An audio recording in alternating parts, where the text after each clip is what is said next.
어제 뉴욕주 예비선거 결과 6선에 도전하는 민주당의 롱김 의원과 최초 한인 여성 주하원 의원에 도전하는 그레이스 이 후보가 11월 본선거 티켓을 거머쥐었습니다.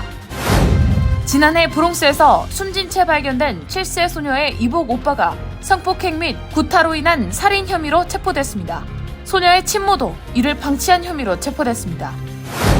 뉴저지주가 사상 최대 규모인 560억 달러 예산안에 합의했습니다. 예산안에는 200만여 가구의 주택 소유주와 세입자를 위한 대규모 프로그램이 포함됐습니다. 뉴욕시의 새 회계연도 예산안에서 교육 예산이 2억 달러 이상 삭감됐습니다. 이에 따른 공립교 교사들의 대거 해고 및 혼란 야기에 대한 우려가 나오고 있습니다.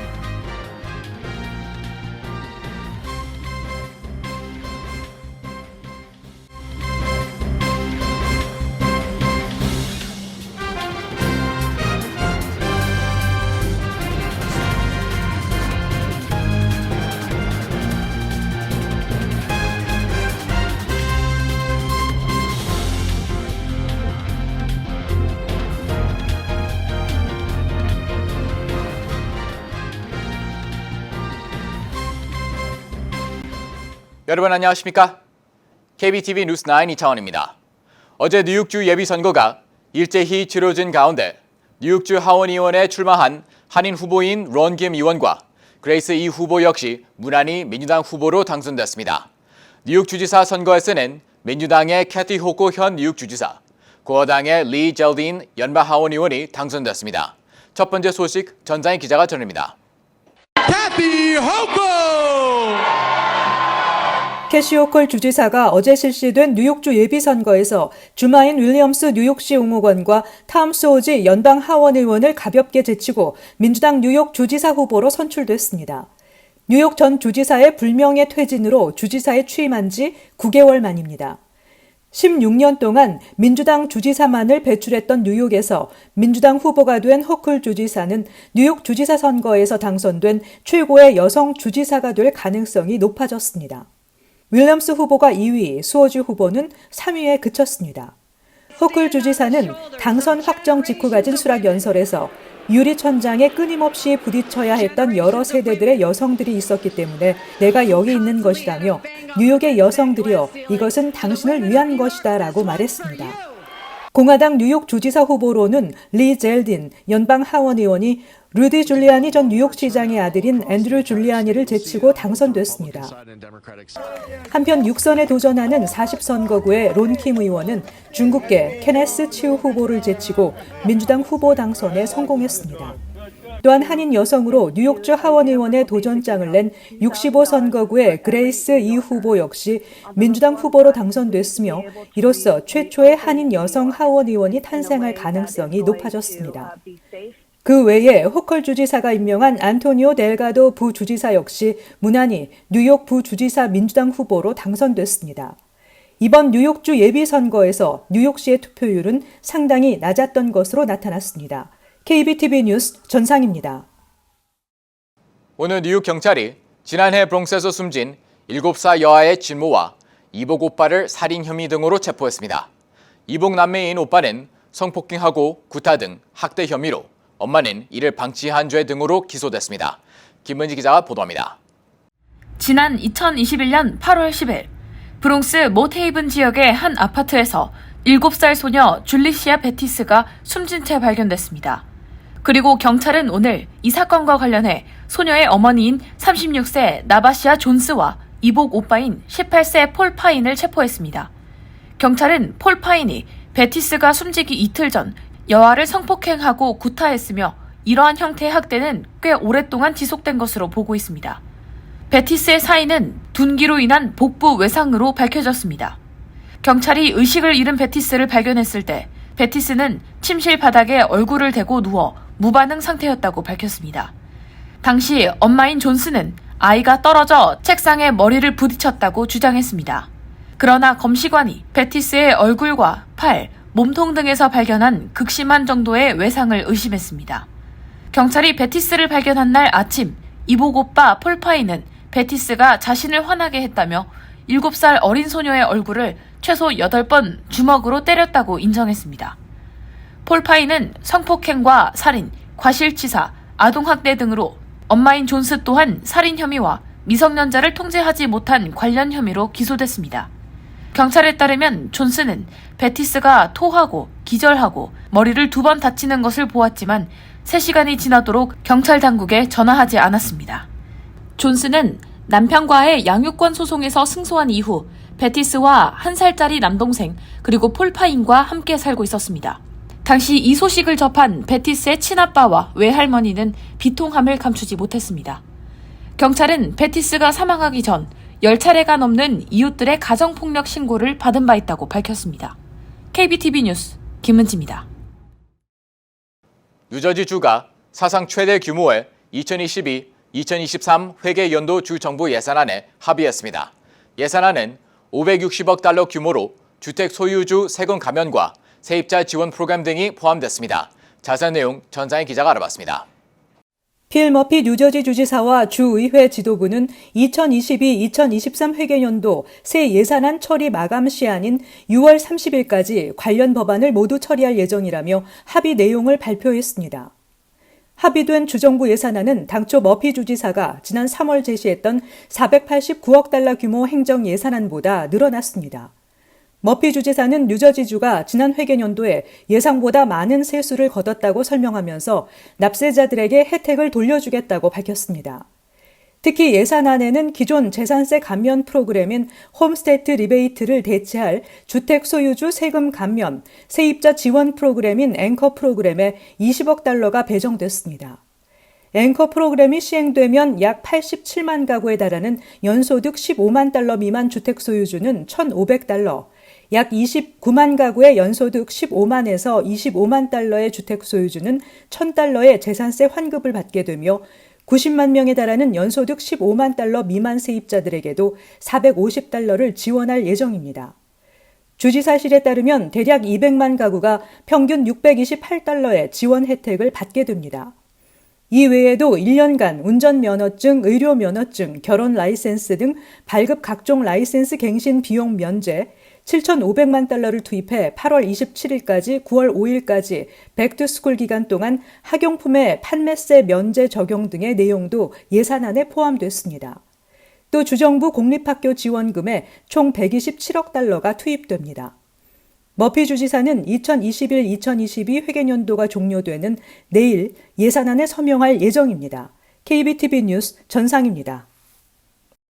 뉴욕시 2022-2023 회계연도 새 예산안에서 교육 예산이 삭감됨에 따라 공립학교 교사가 감축될 위기에 처해 학생들의 안정을 해칠 것이라는 지적이 나오고 있습니다.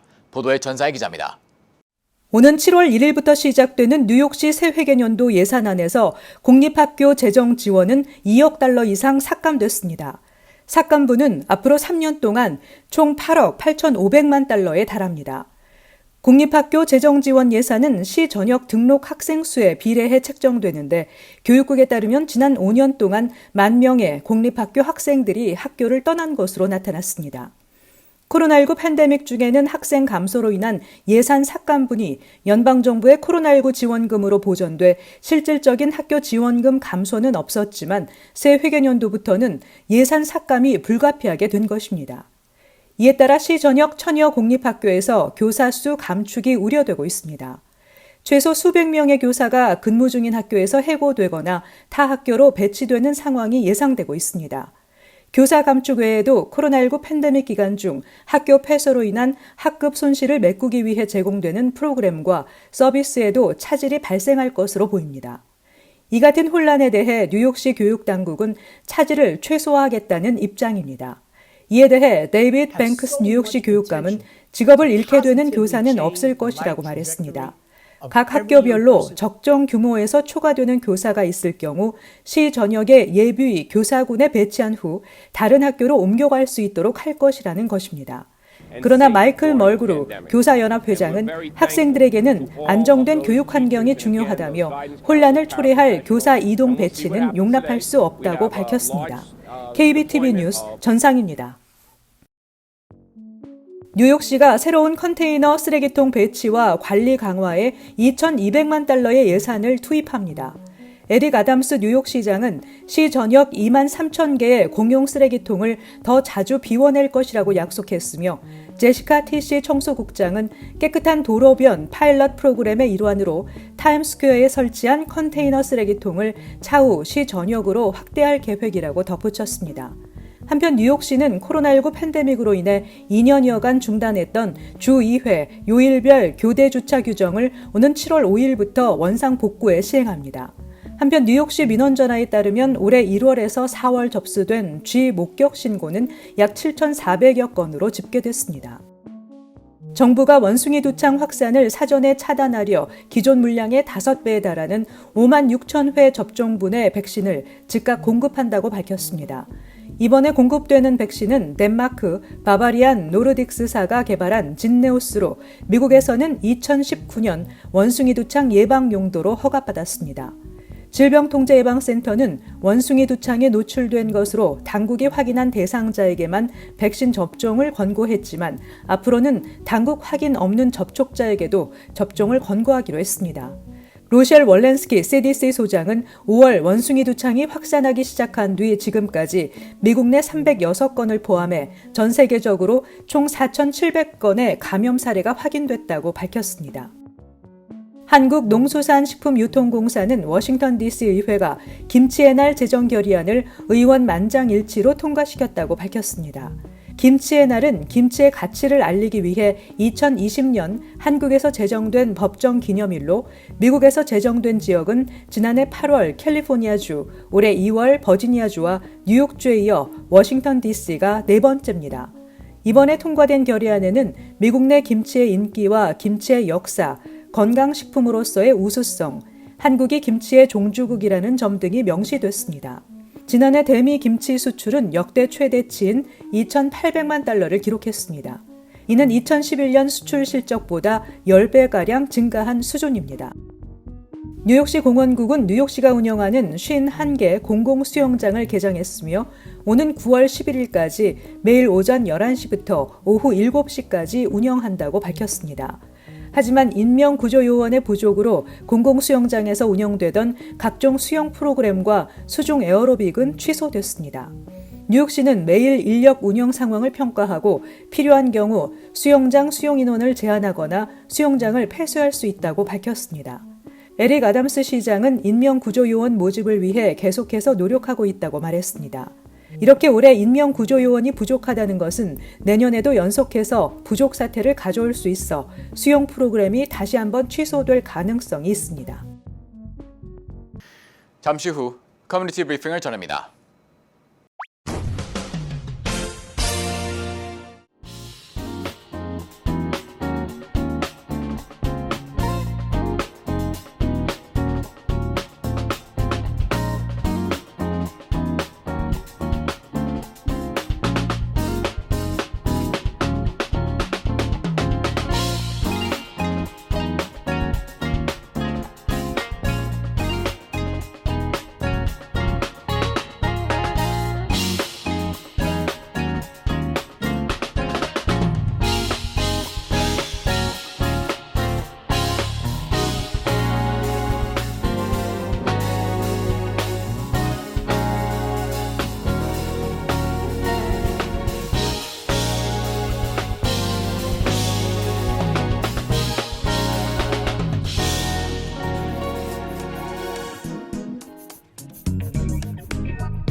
이어서 환율과 증시 전입니다.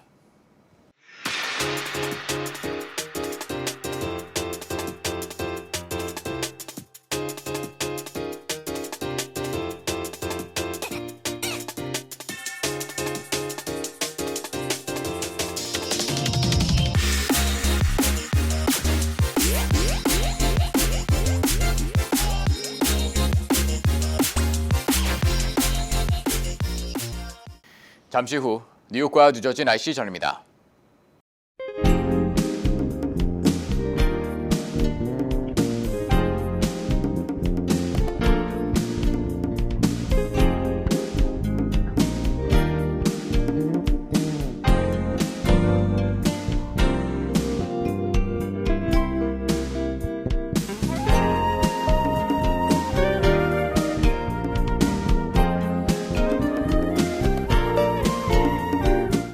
KBTV 뉴스9 마칩니다. 오늘도 시청해주셔서 감사합니다. 편안한 밤 보내시 바랍니다.